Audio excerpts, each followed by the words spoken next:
Okay, para sa ating oven-baked pork ribs, gawin muna natin yung ating dry rub. So meron tayo ditong 2.5 teaspoons ng paprika, 2 teaspoons ng garlic powder, 1.5 teaspoons each of thyme and oregano, 1.5 teaspoon ng asin, and half a teaspoon of pepper.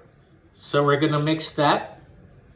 And syempre lalagay natin tong ingredients ng ating pork ribs sa ating description box. So after mixing our spices, ganyan ang itsura ng ating rub.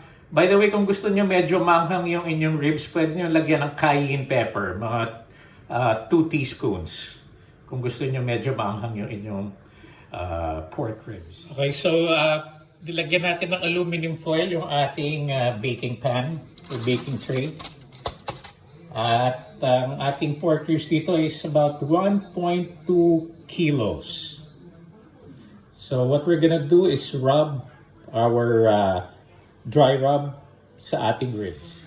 By the way, ito yung isang hack natin para maging fall off the bones yung ating pork ribs. Make sure tanggalin nyo yung membrane sa likod. Ito tanggalin nyo siya. You can use a scarring knife para ma-peel siya. At hatakin ninyong pag ganyan. Okay? At sigurado magiging fall of the bones ang inyong pork. Okay, so nilagay natin yung rub sa ilalim at syempre sa ibabaw ng ating ribs. Okay? And we're gonna put this in the ref and let it stay there for 24 hours.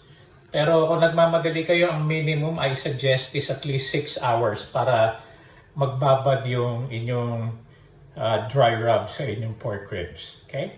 We'll be right back and tuturo natin kung paano naman ninyo gawin yung ating napakasarap na barbecue sauce. Okay, so gawin na natin yung ating barbecue sauce. Let's start with the dry ingredients first. So meron tayong kailangan natin ng 2 tablespoons ng dark brown sugar.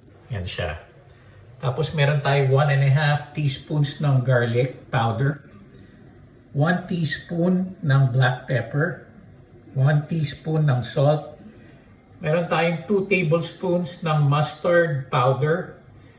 Ginawa ko, nakahanap ako ng mustard seeds. Ang ginawa ko, dinuro ko lang siya sa mortar and pestle. And finally, as part of our dry ingredients, aside from the dark brown sugar, meron tayong 1/3 cup dito ng regular brown sugar. Okay? So yan ang ating dry ingredients. Okay, para sa ating wet ingredients, kailangan natin ng half cup ng apple cider vinegar. Kailangan din natin ng 1.5 cup ng tomato ketchup at half cup ng water. So ilalagay na natin yung ating mga wet ingredients sa ating pan. Okay, so paghahalu-haluin lang natin yung ating wet and dry ingredients bago natin buksan ang ating stove para hindi siya magbuo-buo. You can make this ahead of time at pwede nyong, kung gusto niyo, pwede nyong doblehin yung recipe para meron na kayo stock agad ng napakasarap na barbecue sauce. Believe me, this is so delicious. Okay. So, halo na natin yung ating wet and dry ingredients. So what we're gonna do is turn the fire on and we're gonna let this boil. Pag kumulo na siya, we'll let it simmer for at least 30 to 45 minutes. Depende yan. Basta pag lumapot na siya, ay pwede na ang ating barbecue sauce. So we'll be right back.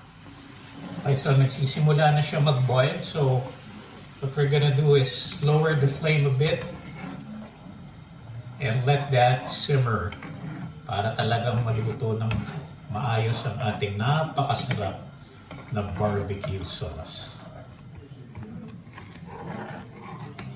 Okay, so nag-reduce na by at least 1/3 yung ating sauce. It's been about 35 minutes.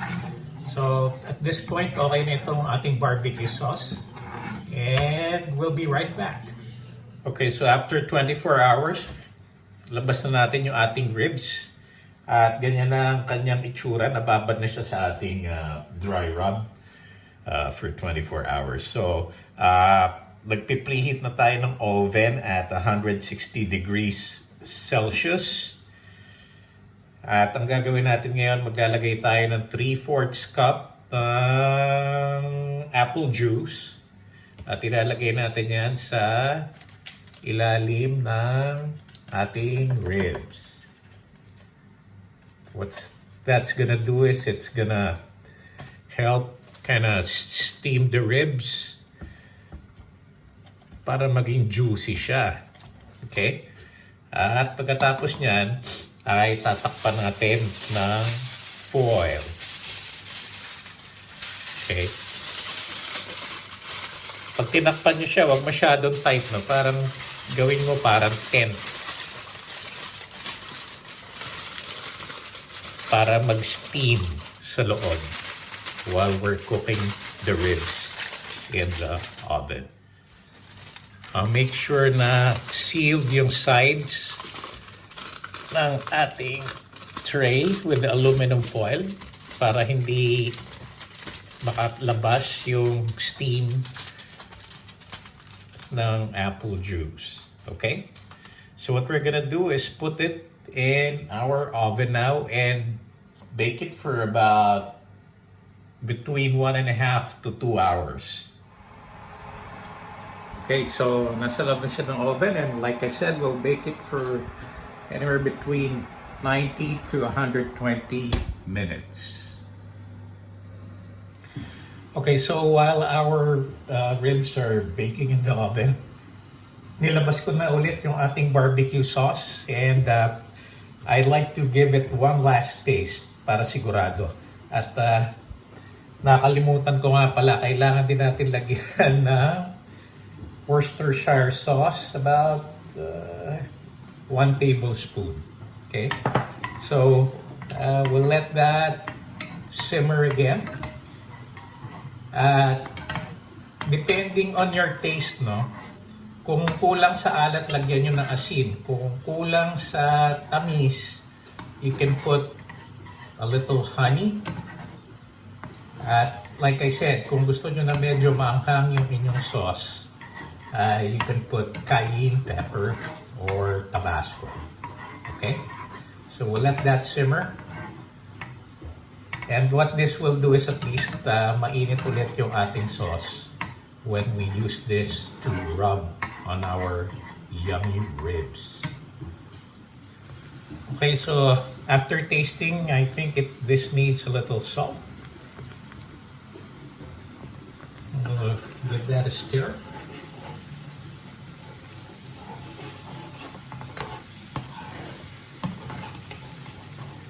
And our barbecue sauce is really done. Totoo na yan.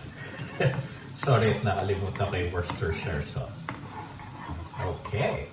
So, we'll just wait for our ribs to finish steaming in apple juice sa ating oven. And then we'll start rubbing this delicious barbecue sauce on our pork ribs. So, habang iniintay natin na lumambot yung ating ribs sa ating oven, prepare na natin yung isang ating baking pan. So, lalagyan natin siya ng aluminum foil dahil ililipat natin dito yung ating in-steam na ribs. Okay? So, lagyan natin siya ng aluminum foil. At as an added step, lalagyan natin ng baking or parchment paper. So, ang hack nyo na make sure lukutin nyo yung inyong baking paper para mahulman nyo na mabuti sa inyong baking pan. Okay? This will save you a lot of effort in cleaning your baking pan after roasting the ribs later. Okay? So yan, handa na yung ating pan for our ribs. And we'll be right back. Okay, so our ribs have been cooking in the oven for 2 hours. Lambot na siya. So what we're gonna do at this point is lalagyan natin siya ng olive oil. And we're gonna put this back in the oven. Incidentally, dapat itaas ninyo ang temperature to 180 degrees. So itong step na to ay para magkaroon ng crust yung top ng ating ribs. Okay, so we're gonna put this in the oven at 180 degrees for 15 minutes. Okay, so it's been 15 minutes. Ilalabas na natin itong ating ribs at medyo crusty na yung kanyang top. Okay, so at this point, nilipat na natin yung ating ribs sa ating bagong tray na may aluminum foil and baking paper. At ang gagawin natin, itong natirang juice ay ating ibubuhos sa ibabaw ng ating ribs. And now, to make it yummier. Okay, so nabuhos na natin yung ating juice. Gagawin natin ngayon, babalik na rin natin yung ating ribs. Bone side up. At ang gagawin natin ay ilalagyan na natin siya ng ating napakasarap na barbecue sauce. So we're gonna wipe the undersides with our barbecue sauce. At ibabalik natin sa ating oven, which is at 180 degrees, and continue to bake it for another 10 minutes. Okay, so nalagyan na natin ng barbecue sauce yung bone side ng ating ribs. Babalik na natin siya sa ating oven where it will bake for another 10 minutes. Okay, so after 10 minutes, nilabas natin ulit yung ating ribs, and what we're gonna do is flip it.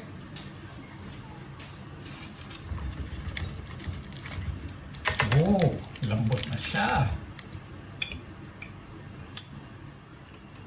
Okay, so after this, na-flip na natin. Kita nyo naman, fall off the bones na siya. What we're gonna do is slather the barbecue sauce here. Okay. At ang gagawin natin, ibabalik natin sa ating oven yan and bake it for another 5 minutes. Para mag-glaze talaga yung ating barbecue sauce.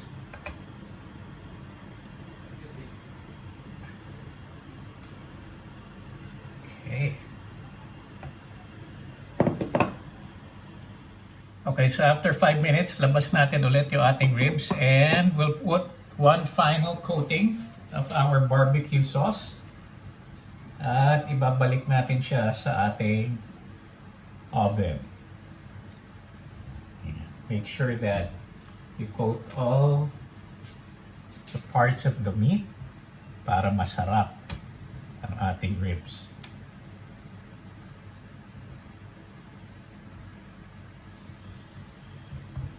Okay.